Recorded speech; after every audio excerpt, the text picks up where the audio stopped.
ભુજના નૂતન અને પ્રસાદી સ્વામિનારાયણ મંદિર ખાતે શિક્ષાપત્રી જયંતિની વિશેષ ઉજવણી કરવામાં આવી। સવારથી પૂજા અર્ચના વિધિ અને આરતી સાથે શિક્ષાપત્રીનું વિધિવત રીતે પૂજન કરવામાં આવ્યું। મોટી સંખ્યામાં હરિભક્તો અને સાંખ્ય યોગી બહેનો જોડાયા।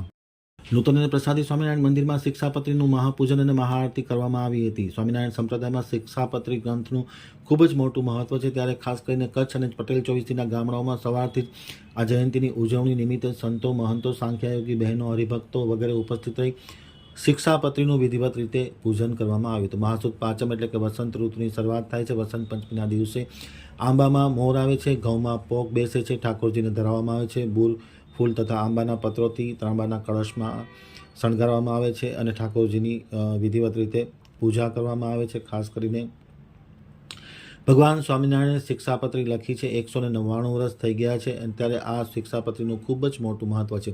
ભુજના મુખ્ય મંદિરે મહંત સદગુરુ સ્વામી ધર્માનંદદાસજી, કોઠારી પાર્ષદ જાદવજી ભગત, ઉપમહંત સ્વામી ભગવત જીવનદાસજી, પ્રસાદી મંદિરના મહંત સદગુરુ સ્વામી બાલકૃષ્ણદાસજી, મુકુંદ જીવનદાસજી, હરિબળદાસજી, અક્ષર પ્રિયદાસજી, નારાયણ મુનિદાસજી, શાંતિ સ્વરૂપદાસજી સહિતના લોકોની ઉપસ્થિતિમાં શિક્ષાપત્રીનું ગાન કરી વિધિવત રીતે પૂજા કરી અને તેમનો આદર સત્કાર કરવામાં આવ્યો હતો। આ પ્રસંગે મોટી સંખ્યામાં હરિભક્તો, સાંખ્યયોગી બહેનો ઉપસ્થિત રહી સૌએ શિક્ષાપત્રીની પૂજન કરી હતી અને સંતોના આશીર્વાદ મેળવ્યા હતા।